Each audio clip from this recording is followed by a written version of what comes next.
ശാങ്കര സമ്പ്രദായത്തിന് കൃത്യമായ വ്യവസ്ഥാപിത രീതിയുണ്ട്. നാം കാണുന്ന കാവ്യവസ്ത്രം ശാങ്കര സമ്പ്രദായത്തിൻ്റെയും മാധവ സമ്പ്രദായത്തിൻ്റെയുമാണ്.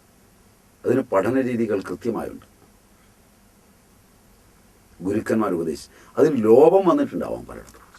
കാരണം സോഷ്യൽ വർക്കൊക്കെ വരുമ്പോൾ അതിൽ തൽപരരായ ആളുകൾ ഇതിൻ്റെ ഔദ്യോഗിക സ്ഥാനങ്ങളിൽ കയറി കൂടിയാൽ അവർക്ക് പഠിപ്പിക്കാൻ പലപ്പോഴും പറ്റിയെന്ന് വരില്ല. അപ്പോൾ പഠിപ്പ് അവിടെ വെച്ച് നിന്ന് പോയിട്ട് പലരും സോഷ്യൽ വർക്കിലൂടെ കയറുമെന്ന് വന്നിട്ടുണ്ടാവാം. പക്ഷെ വ്യവസ്ഥാപിത രീതിയിൽ ഈ പഠിപ്പുണ്ട്.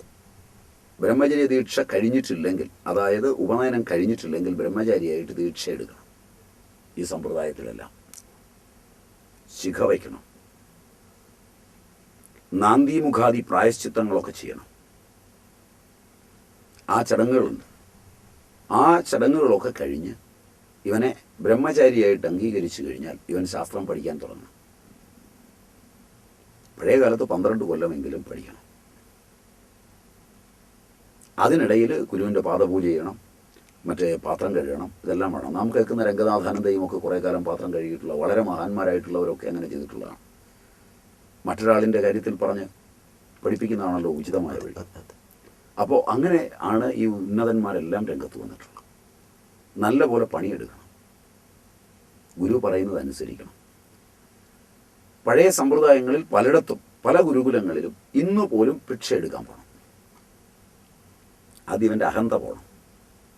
അഹന്ത പോകാനാണ് ഭിക്ഷ എടുക്കുന്ന അഹന്ത പോകാനാണ്. ഒരു വീട്ടിൽ ചെന്ന് എനിക്ക് ഭിക്ഷ തരൂ എന്ന് പറയുന്നത് അഹന്ത പോകാനാണ്. അല്ലാതെ ഇവന് റൊട്ടിയും ഇവന് ചോറും ഇവന് ഗോതമ്പും ഇവനുള്ള സാധനങ്ങളും എല്ലാം ഇങ്ങനെ ഉണ്ടാക്കി കൊടുത്ത് പഠിപ്പിച്ചു കഴിഞ്ഞാൽ ഇവൻ വീട്ടിൽ വളർന്ന പോലെ തന്നെ ഇവിടെ വളർന്നു എന്നുള്ളതേ ഉള്ളൂ. അതിൻ്റെ അഹങ്കാരം ഇവനുണ്ടാവും. ഇവൻ ചെല്ലുമ്പോൾ ജനങ്ങൾ ഇവനെ നോക്കി നിൽക്കണം എന്നൊക്കെ ഉണ്ടാവും. മറ്റത് ഇവൻ വിനയാന്വിതനായിരിക്കും. ഞാൻ ഒന്നുമല്ല എന്ന് ഇവൻ പഠിക്കും. അപ്പോൾ ഈ അഹന്ത ഉണ്ടായി തീർന്നാൽ പിന്നെ അത് വെച്ച് വ്യവസ്ഥാപിതമായാലും ഈ പറഞ്ഞ സാധനം ഉണ്ടാവും. ശങ്കയൊന്നും വേണ്ട, മനസ്സിലായി.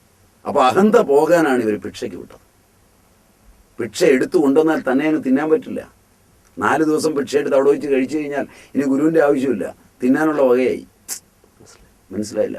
അതുകൊണ്ട് ഗുരുവിൻ്റെ കൈ കൊണ്ട് കൊടുക്കണം. പഴയ ബുദ്ധ സങ്കേതങ്ങളിൽ ഒന്നിൽ പോലും അടുക്കളയില്ല. ഭിക്ഷ കൊണ്ട് മാത്രമാണ് വിദ്യാർത്ഥികൾ പഠിച്ചത്. നിങ്ങൾ ബുദ്ധ സങ്കേതങ്ങളായിരിക്കുന്ന റാഞ്ചിയും പരിസര പ്രദേശങ്ങളും എല്ലാം നോക്കിയുള്ളൂ.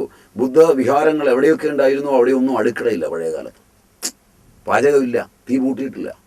ജനങ്ങളുടെ ഇടയിൽ ചെന്ന് ഭിക്ഷ വാങ്ങിച്ചുകൊണ്ടെന്നാണ് കഴിഞ്ഞിരിക്കുന്നത്. ഞാനൊരിടത്ത് ചെന്ന് എനിക്ക് ആഹാരം വേണമെന്നൊന്ന് പറയണമെങ്കിൽ എത്ര അഹന്ത പോണം. സ്വന്തം അമ്മാവൻ്റെയോ ചേട്ടൻ്റെയോ വീട്ടിൽ ചെന്ന് കഞ്ഞി കുടിക്കാൻ വിളിച്ചാൽ കഴിച്ചതാ വേണ്ടെന്ന് പറയും. അങ്ങും ഞാനും ഒരുപക്ഷെ അഭിമാനം ഉണ്ടെങ്കിൽ ശരിയല്ല, കഴിച്ചിട്ടില്ലെങ്കിലും വിശന്ന് നിൽക്കുന്ന സമയത്ത് പോലും. അതേ സമയത്ത് ഒരിടത്ത് ചെന്ന് എനിക്ക് ആഹാരം വേണമെന്ന് പഠിക്കാൻ നിന്നുകൊണ്ട് തെണ്ടണമെങ്കിൽ അഹന്ത പോണം. അങ്ങനെ തെണ്ടുന്ന ഒരു തെണ്ടിയാണ് സന്യാസത്തിൻ്റെ സർവകാല പ്രതീകമായ ശിവനങ്ങ് മുകളിൽ ഭിക്ഷാപാത്രമായിട്ടിരിക്കുന്നത്. ഹിമവത് പാർശ്വത്തിൽ അങ്ങ് കൈലാസാചലത്തിൽ സമാധിയായി. ഇന്ന് പല സന്യാസ സമ്പ്രദായങ്ങളിലും പ്രസ്ഥാനങ്ങളിലും ശാങ്കര സമ്പ്രദായങ്ങളുടെ പല ഈറ്റില്ലങ്ങളിലും ജനങ്ങളിൽ നിന്ന് പിരിവെടുത്ത് അവിടെ കൊണ്ടുവന്ന് ഭക്തൻ വിനയാന്വിതമായി കൊടുത്ത് അത് അവിടെ ഉണ്ടാക്കി സുഭിക്ഷമായി കഴിച്ച്, പണ്ടൊരു പാശ്ചാത്യൻ എഴുതിയ പോലെ they are eating like bulls and acting like devils എന്ന പരുവത്തിലായിട്ടുണ്ട്. പകരം വിനയാന്വിതമാകണമെങ്കിൽ ഭിക്ഷ എടുക്കുക തന്നെ വേണം. ഭിക്ഷ എടുത്ത് ആ പഠനവും കഴിഞ്ഞാൽ ഗുരു ഭാരത പര്യടനത്തിന് വിടും. പഴയ എല്ലാ സമ്പ്രദായങ്ങളിലും അങ്ങനെയാണ്, ഇന്നല്ല. ഭാരത പര്യടനത്തിന് വിടുമ്പോൾ പ്രത്യേകിച്ച് നർമ്മദാ പരിക്രമണത്തിന് വിടും. നർമ്മദ അണ കെട്ടി. ഈ പരിക്രമണം നിർത്താൻ കൂടിയാണ് കെട്ടിയത് എന്ന് പറഞ്ഞാൽ നിങ്ങൾ വിശ്വസിക്കുമോ എന്നറിയില്ല. ഈ പരിക്രമണം നിർത്തി കിട്ടിയാൽ ഇവിടെ ദോഷം വരും എന്ന് കൃത്യമായി അറിഞ്ഞിട്ട് കെട്ടിയതാണോ എന്ന് സംശയമുണ്ട്. ഒരുവൻ അവൻ്റെ ജീവിതകാലത്ത് പഠിച്ച വിദ്യ മുഴുവൻ പഠിച്ചിട്ട് സ്വന്തം നാടിനെ പൂർണ്ണമായി നടന്ന് തൻ്റെ ശരീരമാണെന്നോർത്ത് കാണുക. ആ നാട്ടിലെ വാസികളെല്ലാം തൻ്റെ അംഗങ്ങളാണ് എന്നോർത്ത് കാണുക. നർമ്മദയ്ക്കൊരു പരിക്രമണം, നർമ്മദ മൊത്തം ചുറ്റുക എന്നാണ് ഉദ്ദേശം. അത്രയും വേണ്ട.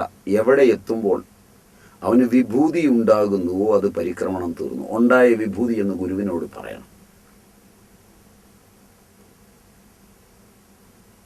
ഇതാണ് പഴയ സമ്പ്രദായം.